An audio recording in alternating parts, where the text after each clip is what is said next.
जो हिंदू भाई बहन शत्रुघ्न सिन्हा की बेटी सोनाक्षी सिन्हा और मुस्लिम धर्म के लड़के जहीर इकबाल की शादी से नाखुश हैं, वो नाखुश केवल इसलिए हैं क्योंकि उनको अध्यात्म ज्ञान नहीं है, उनको धर्म की परिभाषा का ज्ञान नहीं है, उनको अपने शास्त्रों का ज्ञान नहीं है, उनको परमेश्वर के विधान का ज्ञान नहीं है। खुद धर्म और जातियां बना के खुद ही उनकी वीडियो में फंस गए, मनमुखी रूप से अपने आप को सर्वश्रेष्ठ समझने लग गए। तो जिन जिन हिंदू भाइयों को इस शादी से नफरत है कि सोनाक्षी सिन्हा ने हिंदू होते हुए मुसलमान लड़के जहीर इकबाल से शादी क्यों की, तो मैं उन भाइयों को बताना चाहूंगा जो मुसलमानों से नफरत करते हैं अपनी अज्ञानता के चलते। भाई, इस देश का मुसलमान तुम हिंदुओं की रग रग में बसा हुआ है, तुम्हारे खून के कतरे कतरे में बसा हुआ है, तुम्हारी हर एक श्वासों में बसा हुआ है। कहां कहां से मुसलमानों को हटाओगे? ये नफरत केवल एक ढोंग है, पाखंड है, अपनी रोटियां सेकने के लिए, या चंद लोग जो यूट्यूबर हैं उनको मसाला मिल जाता है एक वीडियो बनाने के लिए, यूट्यूब से 2 पैसे कमाने के लिए। बाकी हिंदुस्तान के हिंदुओं की रग रग में मुसलमान बसा हुआ है। मुसलमान के बिना हिंदू अधूरा है, बाहरी दिखावे में चाहे कितनी बात क्यों ना करे। आज हिंदुस्तान के 50% हिंदू जो हिंदू मुस्लिम नफरत की बात करते हैं, आज उन लोगों के पास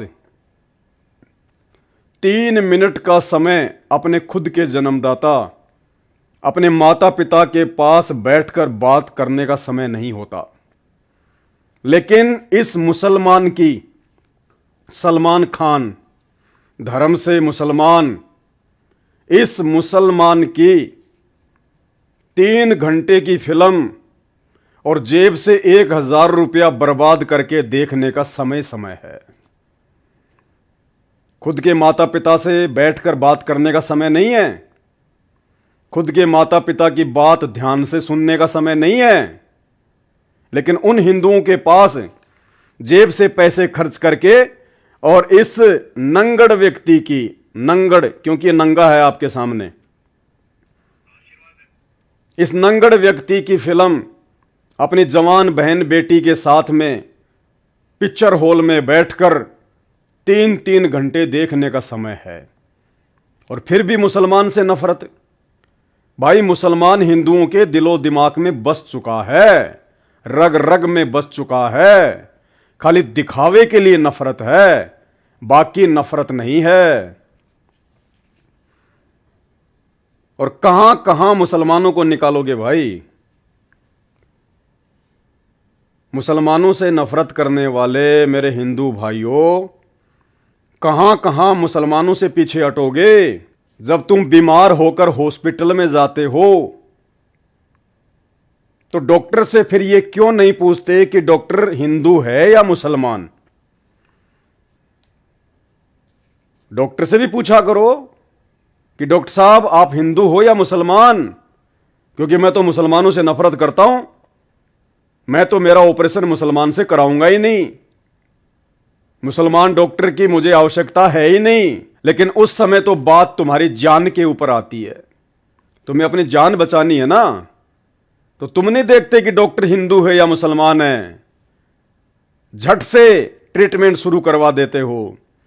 अगर इतने नफरती हो, अगर मुसलमानों से इतनी नफरत करते हो, इतने यदि तुम कट्टर हिंदू हो, तो भाई जब तुम्हें कैंसर होती है, गुटखा खाने से, बीड़ी पीने से, शराब पीने से तुम्हारे गुर्दे खराब हो जाते हैं, लीवर खराब हो जाता है, और जब तुम हॉस्पिटल में पड़े होते हो तो उस समय डॉक्टर से क्यों नहीं पूछते कि ये डॉक्टर हिंदू है या मुसलमान है? जब तुम्हारे को ब्लड की आवश्यकता होती है तो उस समय डॉक्टर से क्यों नहीं पूछते कि डॉक्टर साहब रुकिए, मैं कट्टर हिंदू हूं, मुझे ये बताइए कि जो खून मुझे चढ़ाया जा रहा है ये हिंदू का है या मुसलमान का है? क्यों नहीं पूछते भाई? तुम तो कट्टर हिंदू हो ना, मुसलमानों से नफरत करते हो ना, तो ब्लड डोनेशन तो मुसलमान भी करते हैं इस देश में। तो उस समय आप क्यों नहीं पूछते? क्योंकि उस समय तो आपके प्राणों के ऊपर बात आ रही होती है, आपको अपनी जान बचानी होती है, उस समय आप नहीं पूछोगे। लेकिन समाज में नफरत फैलाने के लिए सोशल मीडिया पर कुछ भी बकोगे। जिस ट्रेन में आप यात्रा करते हो, उस ट्रेन की टिकट बुक करवाने से पहले यह क्यों नहीं पूछते विंडो पर कि ट्रेन का ड्राइवर हिंदू है या मुसलमान है? क्यों नहीं पूछते भाई? आप तो कट्टर हिंदू है ना, आप तो मुसलमानों से नफरत करते हैं।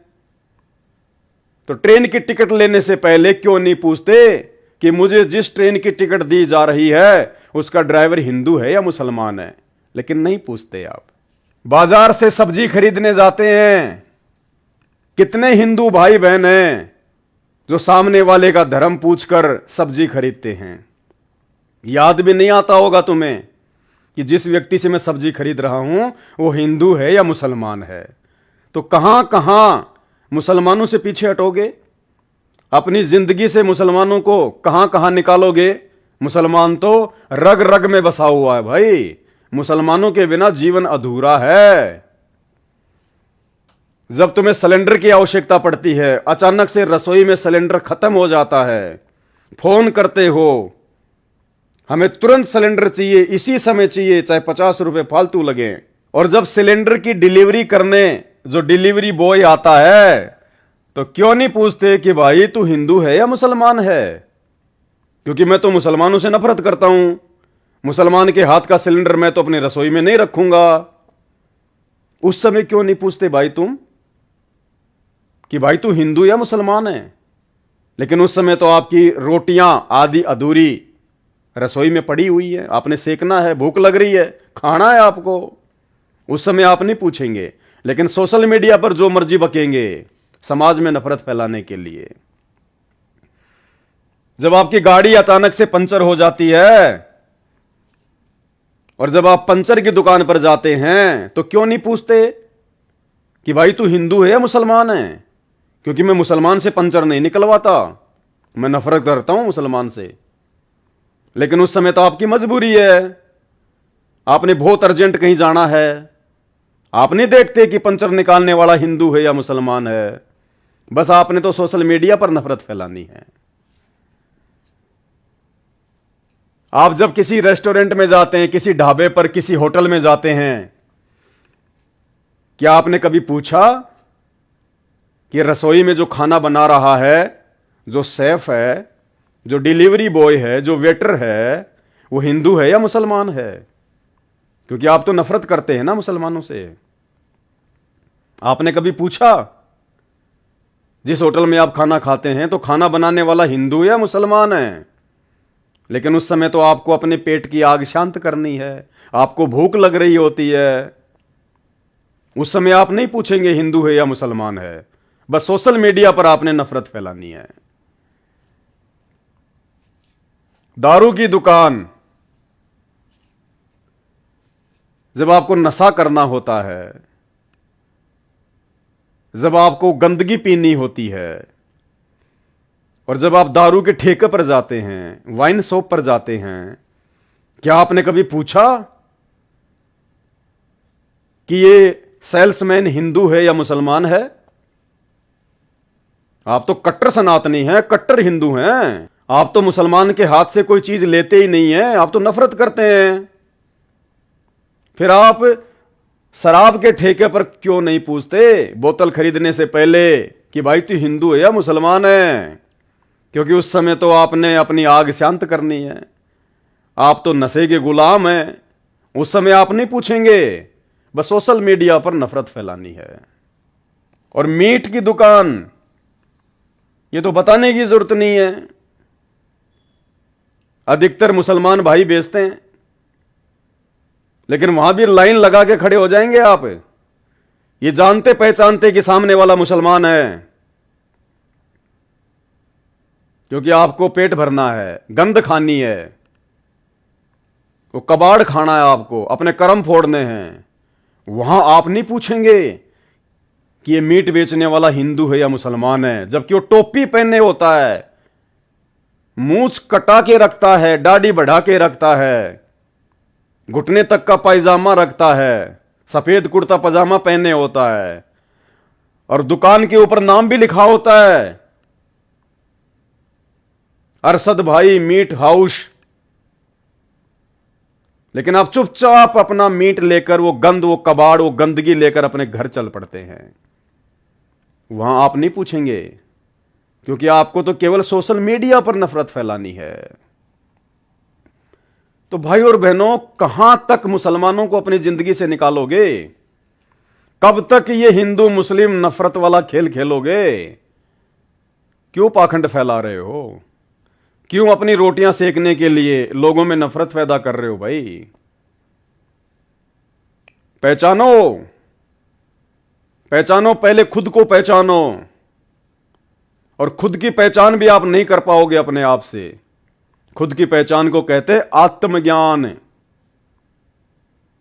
और आत्मज्ञान के बिना यह प्राणी भटक रहा है, दर दर धक्के खा रहा है, धर्म और जातियों की बेड़ियों में फंसा हुआ है, उलझा हुआ है।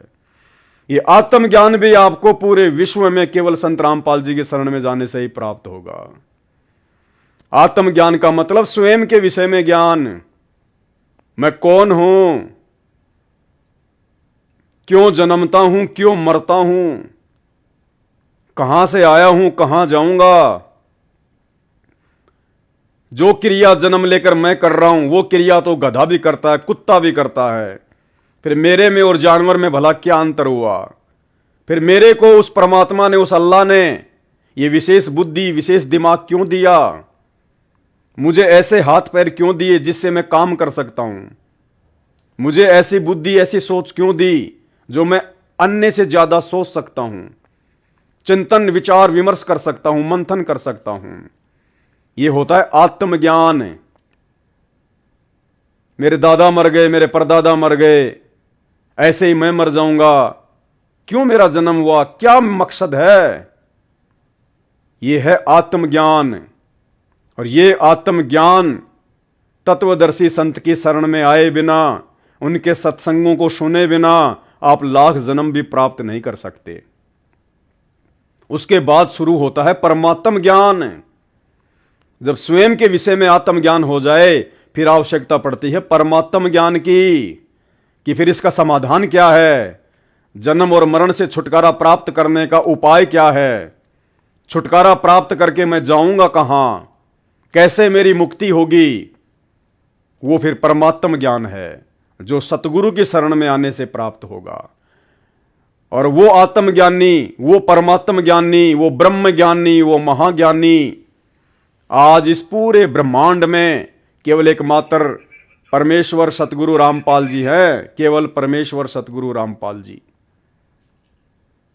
अभी मौका है भाइयों और बहनों कि आप लोगों के समकालीन वो परमात्मा धरती पर प्रकट है। आज आप चाहे हिंदू हैं, चाहे मुसलमान हैं, किसी भी धर्म और जाति से हैं, कोई फर्क नहीं पड़ता। बस इतना है, आप इंसान हैं, आप एक मनुष्य हैं, एक जीव है, और आपका जन्म केवल परमात्मा की भक्ति के लिए हुआ है। और परमात्मा की भक्ति और परमात्मा की प्राप्ति केवल सतगुरु रामपाल जी के सत्संग सुनने से ही प्राप्त हो सकती है, उनकी शरण में आने से ही प्राप्त हो सकती है। दूसरा धरती पर कोई रास्ता नहीं है। कहीं भी भटक लेना, कितने ही अपने आप में चतुर बन के घूमते रहना, अंत में दुर्गति, दुर्गति, जीते जी यहां दुर्गति, और मरने के बाद 84 लाख योनियों में दुर्गति। तो भाई किस बात की नफरत फिर मुसलमानों से, और मुसलमानों की किस बात की नफरत हिंदुओं से? ये तो केवल आप लोगों की अपनी अज्ञानता है, आध्यात्मिक अज्ञानता। अरे एक शत्रुघ्न सिन्हा की बेटी सोनाक्षी सिन्हा ने यदि मुस्लिम धर्म के लड़के इकबाल जहीर से शादी कर ली, तो आप लोगों को आपत्ति किस बात की, दर्द किस बात का? दर्द किस बात का? यदि उस लड़की ने, जो हिंदू धर्म से संबंधित है, यदि एक मुस्लिम धर्म के लड़के को अपना पति बना लिया, तो इसमें आपत्ति किस बात की? इस देश में कितने मुस्लिम हैं जो राष्ट्रपति रह चुके हैं, कितने मुस्लिम हैं जो उपराष्ट्रपति रह चुके हैं, ये देखिएगा। ये जानते होंगे आप इन सबको। ये वो महापुरुष हैं जो मुस्लिम धर्म से संबंधित थे और इस देश के राष्ट्रपति और उपराष्ट्रपति पद पर रह चुके हैं। यानी ये पूरे देश के पति बन चुके हैं। राष्ट्रपति, राष्ट्र यानी देश, और पति यानी स्वामी, मालिक। ये मुसलमान पूरे हिंदुस्तान के पति रह चुके हैं। और आज यदि सोनाक्षी सिन्हा ने एक मुसलमान को अपना पति बना लिया, उसमें आपको दिक्कत हो गई। ये तो पूरे देश के पति रह चुके हैं। तो भाई अपने जिंदगी से मुसलमानों को कहां कहां निकालोगे? ये नफरत की आग फैलाना छोड़ो। परमात्मा धरती पे आया हुआ है परम पूज्य सतगुरु रामपाल जी के रूप में। मोबाइल आप सबके हाथ में है। समय रहते यूट्यूब पर जाकर सर्च कीजिए, सृष्टि रचना संत रामपाल जी भगवान। इसके अलावा इस मनुष्य योनि को सफल करने का, इस मनुष्य शरीर को सफल बनाने का दूसरा कोई भी तरीका और दूसरा कोई भी मौका आपको ब्रह्मांड में कहीं नहीं मिलेगा। और 2028 युग परिवर्तन का समय है। 2020 कोरोना उसकी शुरुआत थी, उसका ट्रेलर है। 2028 तक पूरी फिल्म निकल के सामने आएगी। प्राकृतिक आपदा, बाढ़, भूकंप, महामारी, अतिवृष्टि, ओलावृष्टि आपको झेलनी पड़ेगी। इंसान की दुर्गति होगी। युद्ध, महायुद्ध, गृह युद्ध 2028 तक झेलने पड़ेंगे। सैकड़ों भविष्यवक्ता अपनी भविष्यवाणियां भी कर चुके हैं और वर्तमान की परिस्थितियों को देखते हुए यह सत्य भी है।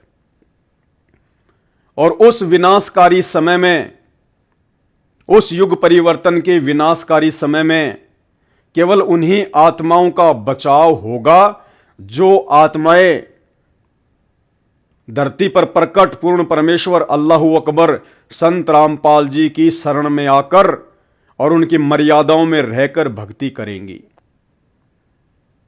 अन्यथा समय ज्यादा दूर नहीं है।